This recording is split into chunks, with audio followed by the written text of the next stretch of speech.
மீனவர்கள், தொழிலாளர்கள்,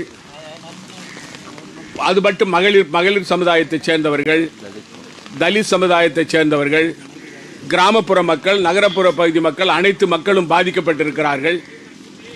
புதுச்சேரி மாநில அரசு இந்த புயலையும் பெரு வெள்ளத்தையும் முறையாக கையாளாத காரணத்தால் மிகப்பெரிய இழப்பு புதுச்சேரி மாநிலத்தில் ஏற்பட்டிருக்கிறது. முன்னெச்சரிக்கையான நடவடிக்கைகள் இவர்கள் எடுக்கவில்லை. இதனால் பாதிப்பு அதிகமாக இருக்கிறது என்று நாங்கள் முறையிட்டது மட்டுமல்லாமல் மாண்புமிகு முதலமைச்சர் திரு ரங்கசாமி அவர்கள் அறிவித்த இந்த நிவாரணமானது மிகவும் குறைவானது.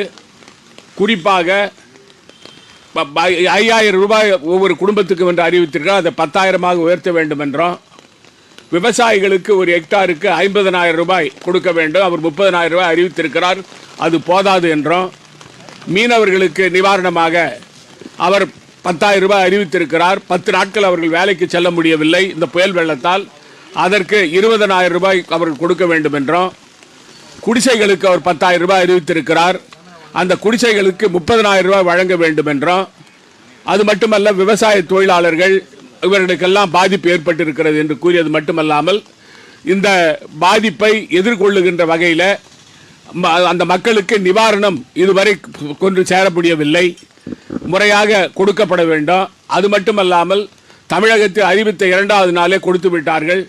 புதுச்சேரி மாநிலத்தில் 10 நாட்கள் ஆகியும் இதுவரை நிவாரணம் மக்களுக்கு கிடைக்கவில்லை. முறையான அறிவிப்பு கொடுக்க வேண்டும். குறிப்பாக சிறு கடைகள், இந்த கடைகள்லாம் பாதிக்கப்பட்டிருக்கின்றன. அந்த கடைகளுக்கு அவங்களுக்கு கட்ட வேண்டிய பணத்தை வங்கிகளும் மற்றவர்களும் அவர்களுக்கு காலக்கெடு நீட்டி கொடுக்க வேண்டும். ஏனென்றால் இந்த 10 நாட்கள் அவர்கள் தொழில் இல்லாமல் இருக்கின்ற அவர்களுக்கு மாரட்டோரியம் வழங்க வேண்டும் என்று கேட்டுக்கொண்டோம். அது மட்டுமல்ல, இந்த ஒட்டுமொத்தமாக இந்த அரசு நிவாரணத்தை உடனடியாக கொடுத்தால்தான் விவசாயிகள் விவசாயம் செய்ய முடியும், மீனவர்கள் கடலுக்கு செல்ல முடியும், மக்கள் தங்களுடைய வீடுகளை கட்ட முடியும். அது இல்லாமல் இவர் அறிவிப்பு முதலமைச்சராக மட்டும் திரு ரங்கசாமி இருந்து வருகிறார். இது கூடாது. இதில் மக்களுடைய வாழ்க்கையிலே அவர் விளையாட வேண்டாம். முதலமைச்சர் திரு ரங்கசாமி அவர்கள் டெல்லிக்கு சென்று மாண்புமிகு பாரத பிரதமர் நரேந்திர மோடி அவர்களை சந்தித்து புதுச்சேரி மாநிலத்தில் மிகப்பெரிய புயல் வெள்ளம் ஏற்பட்டிருக்கிறது, இதனால் புதுச்சேரி மாநில மக்கள் அனைவரும் பாதிக்கப்பட்டிருக்கிறார்கள், ஆகவே உடனடியாக நிவாரணத்தை வழங்க வேண்டும் என்று கோரிக்கை வைக்க வேண்டும். தமிழ்நாடு முதலமைச்சரை தொலைபேசியில் தொடர்பு கொண்டு மாண்புமிகு பாரத பிரதமர் அவர் கேட்டிருக்கிறார், வெள்ளம் புயல் எப்படி இருந்தது என்று கேட்டிருக்கிறார். அதற்கு முதலமைச்சர் அவர்களும் நிலையை கூறியிருக்கிறார், பெரிய பாதிப்பு ஏற்பட்டது. ஆனால் என்ஆர் காங்கிரஸ் பாஜக கூட்டணி ஆளுகின்ற புதுச்சேரி மாநிலத்தில் திரு ரங்கசாமி அவர்களை பிரதமர் கண்டுகொள்ளவே இல்லை. முதலமைச்சரை அவர் தொலைபேசியிலே தொடர்பு கொள்ளவில்லை. முதலமைச்சரிடமிருந்து எந்த அளவிற்கு பாதிப்பு ஏற்பட்டிருக்கிறது என்று கேட்கவில்லை. இதிலிருந்த இந்த ஆட்சியாளர்களை பற்றி மோடி அவர்கள் இவர்களை அலட்சியம் செய்கிறார். புதுச்சேரி மாநிலத்தை மோடி அவர்கள் புறக்கணிக்கிறார். இந்த புதுச்சேரியில் இருக்கின்ற பாரதிய ஜனதா கட்சியும் இந்த அரசோடு ஒத்துழைக்காமல் புதுச்சேரி மாநிலத்தை மக்களை வஞ்சிக்கிறார்கள். இந்த நிலை நீடிக்கக்கூடாது.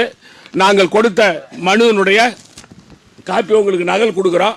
இந்த நகலில் குறிப்பாக நிறைய பெல் டேம் கட்டணும், தண்ணீரை சேமிக்கணும், மக்களுக்கு அதாவது முன்னறிவிப்பு கொடுக்கணும். முன்னறிவிப்பு இந்த அரசாங்கம் கொடுக்கல. இந்த புயலை முறையாக அவங்க கையாளலை. அதனால ஏற்பட்ட பாதிப்புக்கு இந்த அரசு பொறுப்பேற்க வேண்டும் என்று கோரிக்கை வைத்திருக்கிறோம். ஆளுநர் அவர்கள் பல நடவடிக்கைகள் எடுத்துக்கிறேன்னு சொன்னார் எங்ககிட்ட. அதாவது அந்த நடவடிக்கைகளை பொறுத்த வரைக்கும் இது மாதிரி தடுப்பணை கட்டுறதுக்கு நடவடிக்கை எடுத்துக்கிறேன்னாரு, நிவாரணத்துக்கான நடவடிக்கை நாங்கள் எடுத்துன்னு வரோம் அப்படின்னு சொன்னார். அவர் ஆளுநரை பொறுத்த வரைக்கும் ஆளுநர் அவருக்கு இந்த அரசாங்கம் செய்ய வேண்டிய வேலையில் ஆளுநருடைய பங்கு மிகவும் குறைவு. அரசாங்கம் செய்ய வேண்டிய வேலையை செய்யல. அதனால தான் ஆளுநர்கிட்ட முறையிட்டோம். சார், பெஞ்சல் புயலை அரசு சிறந்த முறையில் கையாண்டது. குறிப்பாக சொல்லணும்னா அடுத்த நாளே 90% மின்சார இணைப்பு கொடுக்கப்பட்டது. அரசு நல்ல முறையில் தான் கையாண்டது. எதிர்கட்சிகள் இது யார் சொல்றது? முதலமைச்சரே நேரடி. அதாவது முதலமைச்சர் ரங்கசாமி பொய் சொல்றதுக்கு அஞ்ச மாட்டார். அதாவது நடக்காத ஒன்று நடந்ததுன்னு சொல்லுவார். ஏன்னா அது குறிப்பா இந்த இவ்வளவு மழை வெள்ளம் வந்ததுன்னு சொல்றதுக்கு அவர் என்ன சொல்றாரு? காரணம் அமாவாசையில் கடல் கொந்தளிப்பு இருக்கு, அதனால தான் வெள்ளம் வந்துன்னு சொல்றாரு. இப்படிப்பட்ட ஒரு அதாவது விவரமே தெரியாத ஒரு முதலமைச்சரை நம்ம கொண்டிருக்கிறோம் புதுச்சேரியில். தமிழகத்துல 2000 தான் கொடுத்திருக்காங்க, ஆனா புதுச்சேரியில வந்து 5000 கொடுத்திருக்காங்க. இது எப்படி சார் பாக்குறீங்க? அதாவது புதுச்சேரியில் 5000 எங்க வந்தது மக்களுக்கு? இல்ல சார், யாருக்கு வந்தது? எங்க யாரு கொடுத்தா?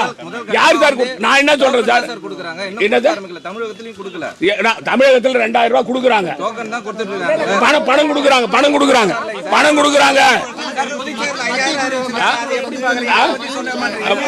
மத்திய குழு அவங்க கொடுத்த அறிக்கை கொடுத்தாங்க. டெல்லிக்கு போய் அது உள்துறைக்கு போய் அப்புறம் நீதித்துறைக்கு போய் அதுக்கு பிறகு வரும். இவங்க உடனடியா நிவாரணம் கொடுக்கணும்.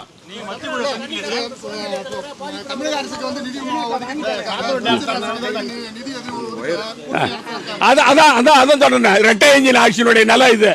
அதாவது ஒரு பக்கம் மோடி இழுக்கிறார், ஒரு பக்கம் ரங்கசாமி இழுக்கிறாரு, ட்ரெயின் அங்கேயே நிக்குது.